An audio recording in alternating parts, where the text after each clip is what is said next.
Birthday उद्यावर आहे आणि आम्हाला एकही ड्रेस पसंत पडत नव्हता. सो आमची रिॲक्शन अशी होती. सो येस, आज आमच्याकडे नंदीकोलची पूजा आहे. मग घरी आले, थोडीशी मॅगी खाल्ली. त्यानंतर लगेच मस्त असं मसाला दूध बनवायला घेतलं. सर्व पूजेचं सामान रेडी केलं. त्यानंतर मीही थोडीशी रेडी झाले.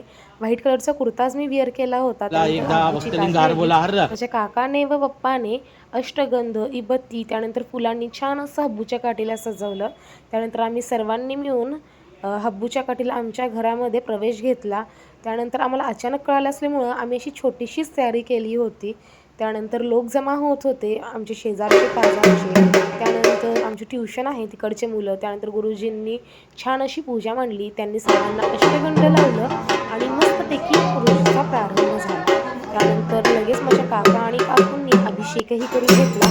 महाआरती झाली. त्यानंतर आम्ही सर्वांना प्रसाद म्हणून पोहे व मसाला दूध दिलं आणि अशा रीतीने आमचा दिवसाचा शेवट एकदम छान झाला.